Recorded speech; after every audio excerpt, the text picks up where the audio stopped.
Ram Ram ji.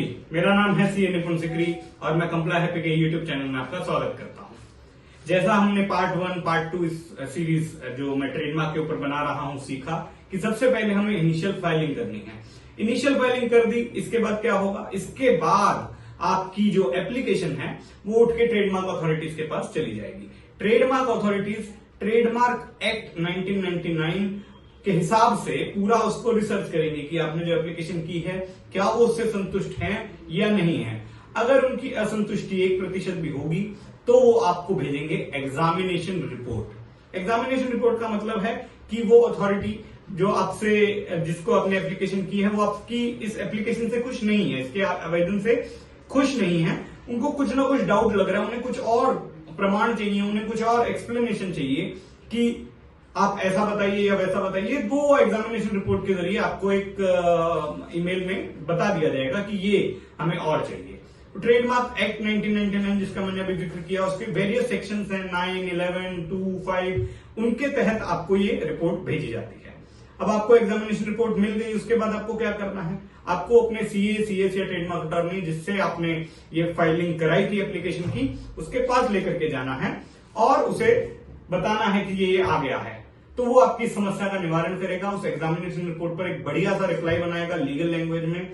Section 2, 5, 9, 11 जिस भी section के तहत आपको ये एग्जामिनेशन रिपोर्ट आई है उसके तहत वो रिप्लाई बनाया जाएगा और ये रिप्लाई जो है ट्रेडमार्क अथॉरिटीज को फाइल कर दिया जाएगा।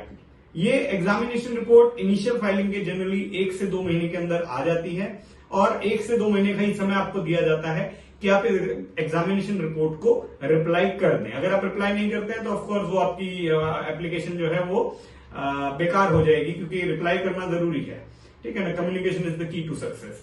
अब आपने ये एग्जामिनेशन रिपोर्ट का रिप्लाई फाइल कर दिया। रिप्लाई फाइल करने के बाद एग्जामिनेशन रिपोर्ट का ट्रेडमार्क अथॉरिटीज उसे बहुत अच्छे से असेस करेंगी, उसे देखेंगी कि क्या आपने जो रिपोर्ट का रिप्लाई फाइल किया है वो उनकी संतुष्टि के मापदंडों को पूरी तरह से संतुष्ट कर रहा है या नहीं कर रहा है। अगर वो नहीं कर रहा है तो आपका केस जो है वो खराब हो जाएगा, वो कोर्ट केस में बदल जाएगा। आपको हियरिंग के लिए बुलाया जाएगा, आपसे पूछा जाएगा कि क्यों आपको ये ट्रेडमार्क दिया जाए।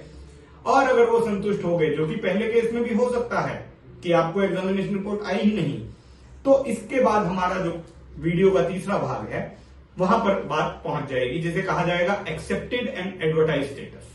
आज के वीडियो में इतना ही कि अगर एग्जामिनेशन रिपोर्ट आती है तो आपको उसको किस प्रकार से रिप्लाई करना है, क्या टाइम फ्रेम रहेगा।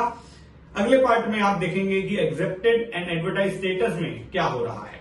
तो समराइज कर देता हूं, एग्जामिनेशन रिपोर्ट आई 1 से 2 महीने में, 1 से 2 महीने में आपने रिप्लाई किया, उसके 1 से 2 महीने में आपका या तो case accepted and advertise status में चला गया या फिर कोर्ट की हियरिंग में। धन्यवाद। अगर चैनल अभी भी सब्सक्राइब नहीं किया है तो जरूर कर लो, क्योंकि चौथा पार्ट मिस नहीं होना चाहिए, बहुत इंपॉर्टेंट है। धन्यवाद। राम राम।